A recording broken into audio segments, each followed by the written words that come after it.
काल्पनिक स्टोरी है। उसके बगल में तोता बैठा था। अब तोते को ये पता था कि ये बेल बजाने से एयर होस्टेस आई, तो फिर बेल बजाई, एयर होस्टेस आई। एयर होस्टेस बोलती है मैं आपकी क्या सेवा कर सकती हूँ?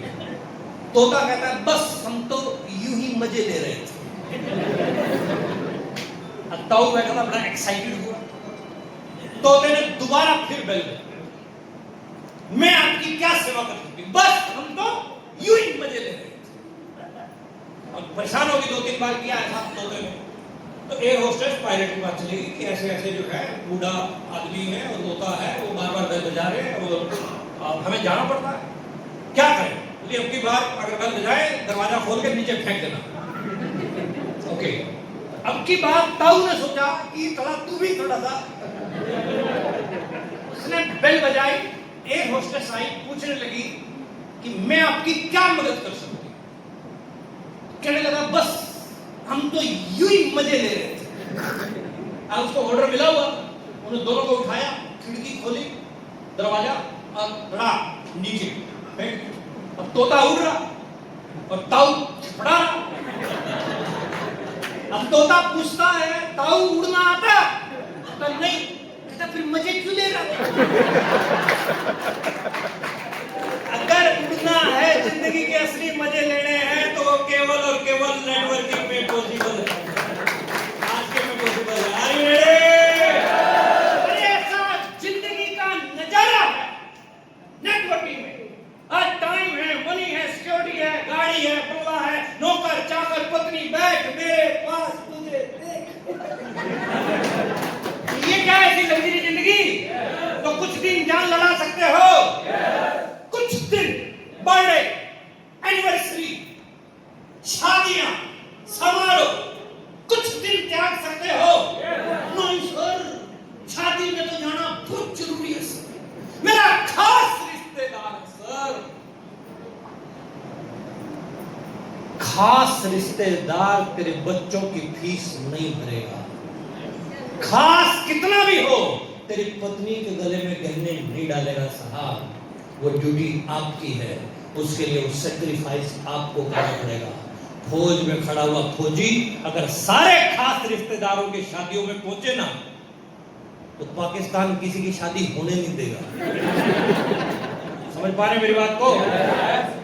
तो कुछ सैक्रिफाइस करने पड़ेंगे। बोलो तैयार हो क्या? कितने लोग हाथ खड़ा करके वादा करें आज के बाद किसी शादी में नहीं जाऊंगा?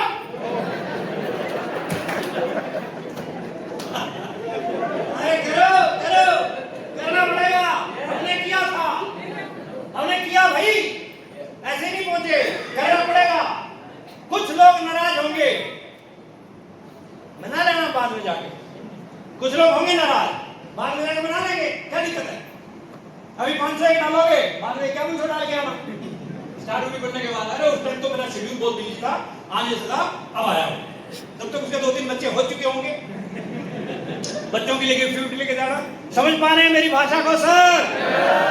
आप न मरिए, स्वर्ग ना जाइए। अगर स्वर्ग जाना है तो खुद को मरना पड़ेगा। पड़ोसी के मरने से आप स्वर्ग जाने वाले नहीं हो सकते। और ठंडी हवा का मजा पसीना आने के बाद आता है। देशभक्ति देशभक्ति के लाल एमएलएम के फ्यूचर की अगर मैं बात करूं, आज सरकार की तरफ से गाइडलाइन आ चुकी है, एक्ट आ चुके हैं। आज एमएलएम और direct sales injector introduce MBA Karnataka university में, दिल्ली यूनिवर्सिटी का ये सिलेबस दिखा रहा हूं आपको, ये डीयू का सिलेबस है साहब। एमबीए के बच्चे पढ़ रहे हैं। ये ऐसे ही ये नहीं है कि कोई खड्डी खुड्डी है जिसको हम चला रहे हैं। ये एक प्योर एमएलएम है साहब, प्योर। आज नेटवर्क मार्केटिंग आज दुनिया का सबसे तेजी से बढ़ता हुआ बिजनेस मॉडल है। कौन बोल रहा है? ये रॉबर्ट टी कियोसाकी, ये अर्थशास्त्री है जिसकी बात कर रहा हूं। आज कलाम साहब की स्टेटमेंट देखो, ये विजनरी लोग, डोनाल्ड ट्रंप ही है नेटवर्कर, अपने नेटवर्क के दम पे 2 बार ये किसी एक संसार के एक मजबूत कंट्री का प्रेसिडेंट बना है? नेटवर्किंग के दम पे, नेटवर्क के दम पे बना सर। वो अलग बात है, आज उल्टे सीधे काम कर रहा लेकिन बना नेटवर्किंग के दम पे। आप भी नेटवर्क के दम पे बन सकते हैं। बात करते हैं थोड़ी सी वाई आरसीएम के ऊपर। क्यों करें आरसीएम को? ठीक है, सीख लेते हैं, समझ लेते हैं। पहला पॉइंट, आरसीएम एक भरोसेमंद भारतीय कंपनी है जो लाखों लोगों को रोजगार का अवसर देती है। भरोसेमंद है क्यों? क्योंकि पिछले 26 साल से आरसीएम अपने रिकॉर्ड खुद ही बना के तोड़ रही है। पिछले फाइनेंशियल ईयर की ग्रोथ आरसीएम की 28% की है, 28% की। जबकि अच्छी अच्छी बड़ी बड़ी ट्रेडिशनल मार्केट की कंपनियां, जिसमें हिंदुस्तान लीवर भी आपकी शामिल है, 6-7% की ग्रोथ है। आरसीएम 28% की ग्रोथ है साहब। एक भरोसेमंद कंपनी, लो इन्वेस्टमेंट, कम निवेश में बड़ा बिजनेस। स्क्रीन पूरी नहीं आ रही, देखते हैं ये। मेहनत और नेटवर्क के अनुसार आय की कोई सीमा नहीं। डेली यूज के उच्च क्वालिटी के प्रोडक्ट हैं, हाई क्वालिटी के। मार्केट के अंदर मिलावट का घोर धंधा खूब चल रहा, सब लोगों को पता है। मार्केट में जो प्रोडक्ट हैं, हल्दी में पीली मिक्स है साहब, फॉर योर काइंड इंफॉर्मेशन। घोड़े की लीद मिक्स है गरम मसाले के अंदर। चूरा लोहे के बुरादे का खुली चाय पत्ती में मिक्स है। पपीते के बीज काली मिर्च के अंदर मिक्स होके आ रहे हैं। समझ पा रहे हो मेरी भाषा को सर? आपके शरीर से किसी को कोई मतलब नहीं है, पैसा आना चाहिए। पर्सनल एंड लीडरशिप डेवलपमेंट, ये आपको मिलता है आरसीएम में। स्ट्रॉन्ग सपोर्ट सिस्टम, जिसमें आपको ट्रेनिंग, एलडीपी, टीम की सपोर्ट, ये जो हम कर रहे हैं, ये क्या है? सपोर्टिंग सिस्टम है। परिवार के लिए सुरक्षा,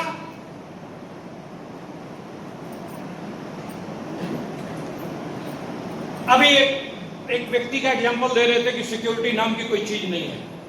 ये देखिए साहब, ये एक लड़का, आज से कुछ वर्ष पहले की मैं बात बताऊं आपको, मैं लुधियाना में एक छोटी सी मीटिंग ले रहा था। 10-12 लोग थे, मीटिंग खत्म हुई। राकेश अरोड़ा मेरे साथ साथ बाहर आ गए, कहने लगे प्रमोद सर, मैंने आपसे ज्वाइन किया है और मैं कुछ बड़ा काम करना चाहता हूं, मुझे मदद करेंगे क्या? ये भी ऑटो चलाता था, ऑटो वाला भाई ऑटो चलाता। अब सुनो कहानी। मैंने कहा ठीक है, करते हैं सपोर्ट। जींद से लुधियाना 200 किलोमीटर की दूरी।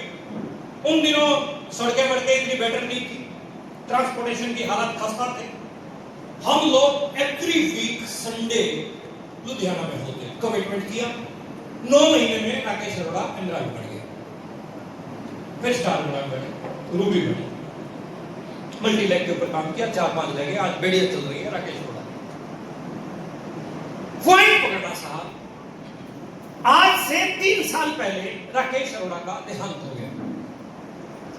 अब ये ऑटो चलाने वाला इस दुनिया में नहीं रहा, तो बच्चों के नाम, बच्चे की हालत क्या होगी था?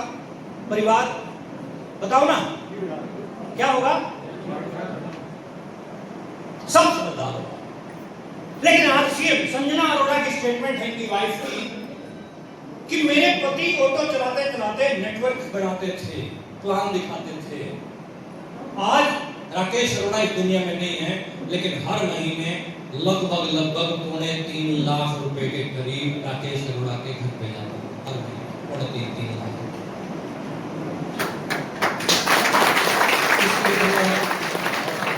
किसकी वजह से आ रहा है? नेटवर्क की वजह से।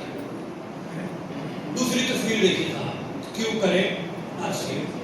मिस्टर रत्नेश जैन, ठीक ठाक आदमी। जैन समाज में क्या होता है, जब जैन गुरु आते हैं तो उनको सहयोग करने के लिए थोड़ा दूर तक जाते हैं।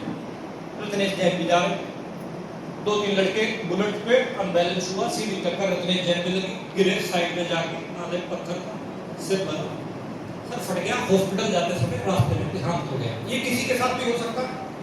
हाँ जी। इतना छोटा सा बच्चा रत्नेश जैन का एलकेजी से यूकेजी में आया। ऐसी सिचुएशन में अच्छे अच्छे रिश्तेदार मुंह मोड़ देते हैं हाँ या ना। शोभा जैन की स्टेटमेंट है कि परमात्मा का शुक्र, नोमिनी में मेरा नाम था। रत्नेश जैन की कमी कोई दूसरा पूरी नहीं कर सकता, लेकिन रत्नेश जैन के किए हुए काम के परिणाम आज भी हर महीने 7 से 8 लाख रुपया आरसीएम बिजनेस देगा।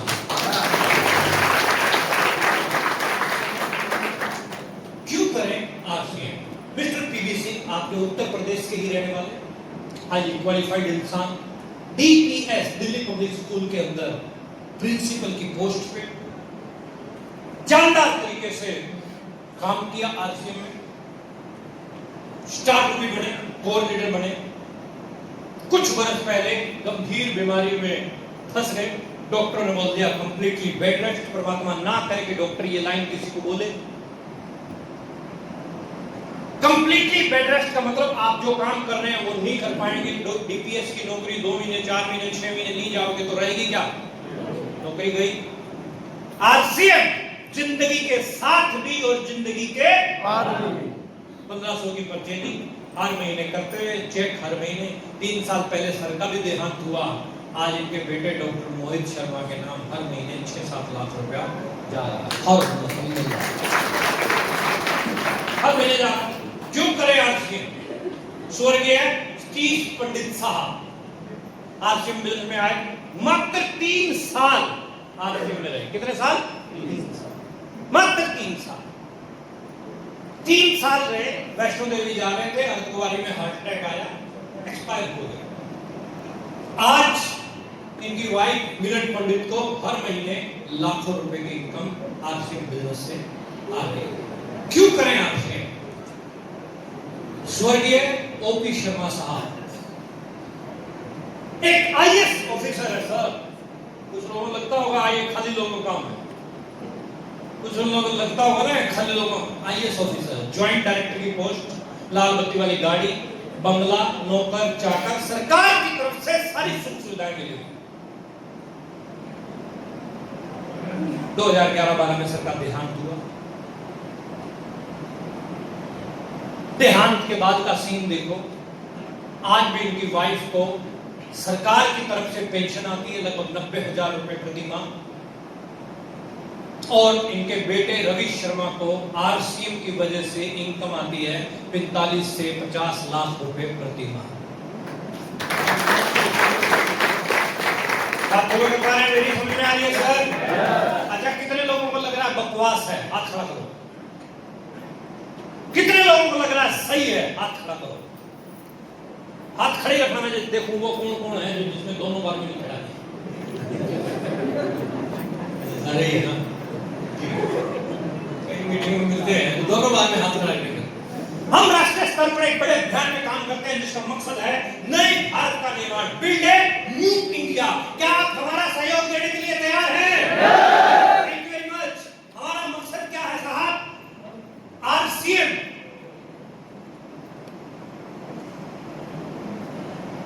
प्राणगीत चलाऊंगा मीटिंग शुरू होने से पहले। प्राणगीत क्या बोलता है? खुशहाल यहाँ पर सुख शांति से पूर्ण, सब काम करें, खुद पूरा करें। कोई कंपनियां बोलती है सर? बोलती है क्या? ये देखो कंपनी के एमडी की स्टेटमेंट। प्रिय साथियों, आरसीएम का उद्देश्य जन के जीवन को सुंदर और समृद्ध बनाना है। आरसीएम सशक्त और स्थायी नींव रखना चाहता है। इसकी सारी तैयारियां ख्याली चमत्कार और स्थायी प्रलोभनों की बजाय व्यवहारिक, सत्य और दूरगामी परिणामों पर आधारित है। कहीं OD I, Mercedes I, RCM में खुद ही किताब है साहब। आरसीएम अभियान के खूब उद्देश्य है। ये क्या लिखा बड़े बड़े अक्षरों में? आरसीएम अभियान। नीचे क्या लिखा है? सेवा, स्वास्थ्य और संस्कार की इंडस्ट्री। अनेक उद्देश्य हैं, 3 मुख्य उद्देश्य हैं: स्वास्थ्य रक्षा, स्वावलंबन और महिला सशक्तिकरण। इटावा एक कमी बता दूं आप लोगों की, खुला बोलता हूं, हरियाणा का आदमी शर्माऊंगा नहीं, बोल दूं? अगर इंप्लीमेंट करो तो सभी पुरुषों को बोल रहा हूं, ओ पुरुषों, ओ महापुरुष, महिलाओं की संख्या बढ़ाओ।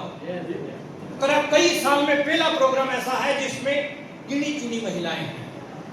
आज संसार में 19 बिलियन लोग नेटवर्क मार्केटिंग में हैं, जिसमें 76% लेडीज हैं, 76%। आप चेक करो कितने परसेंट। अभी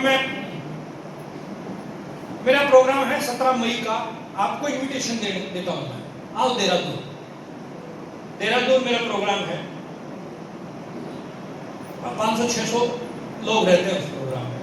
आप देखोगे 80% महिलाएं होंगी, 80% से ज्यादा। पीछा मेरा प्रोग्राम था, अजीत जी 17 अचीवर स्टेज पे चढ़े, उनमें एक पुरुष 16 महिलाएं। मैंने कहा ये साउंड वाला क्यों चढ़ा? कहते सब रोटी की हमें बात महिलाओं को आगे लाओ सर। महिला सशक्तिकरण के नारे लगाने से महिलाओं का सशक्तिकरण नहीं होना। महिलाओं को आगे लाओ, बेटी को, बहन को, वाइफ को, माता को। और रिस्पेक्ट करेंगे, इज्जत करेंगे तो आगे आएंगे साहब। ऐसा माहौल बनाओ कि कोई भी बहू बेटी को भेजने में आपके साथ में झिझके मत। इज्जत कीजिए, सत्कार कीजिए साहब। गुरु नानक देव जी लिख कर गए हैं, सो क्यों मंदा आखिए जिस जम्मै राजान।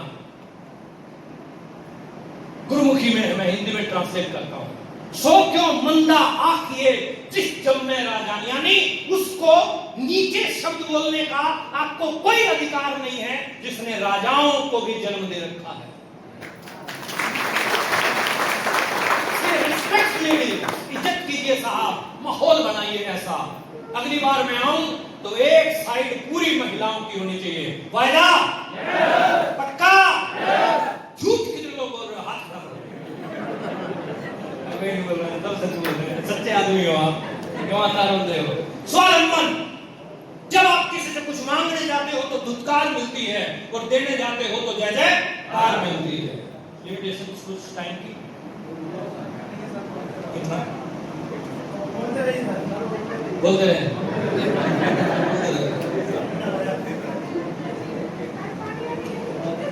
सब बोलते हैं, मेरी पत्नी भी ऐसे बोलती है, मेरे को बोलते नहीं।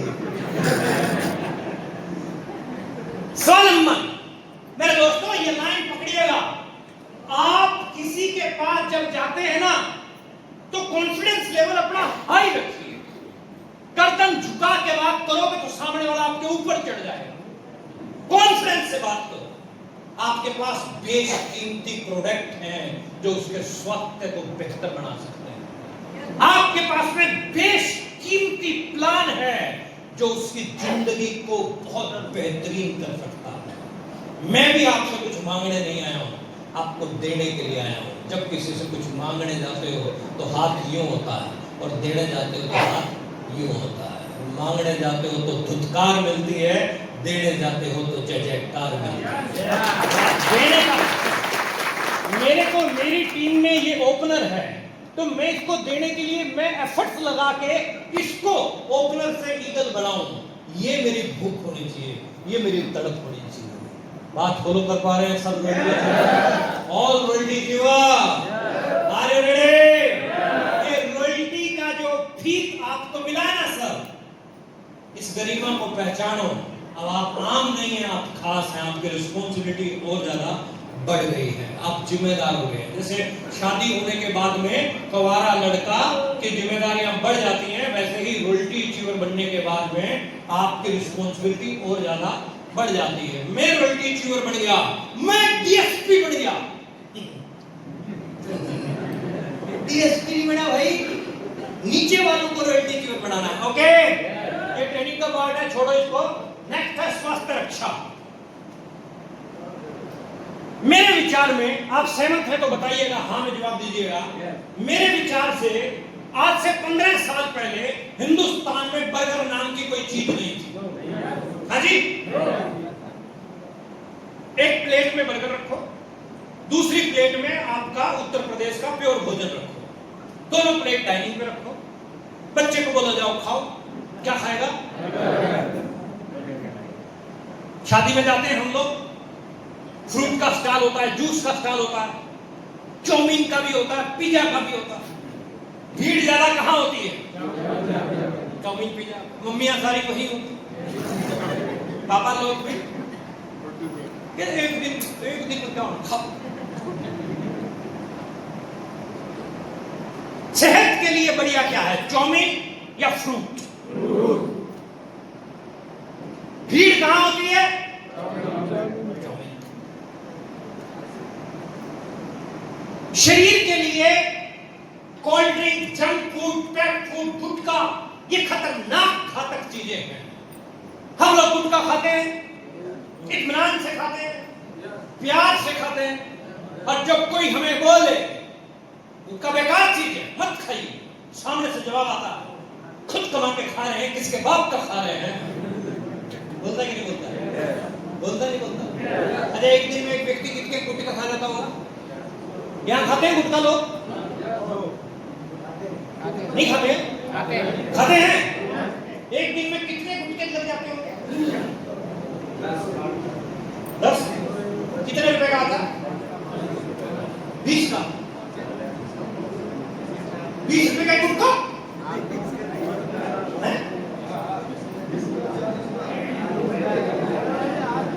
ओके, चलो छोड़ो, उस रेट रुक में नहीं जाएंगे।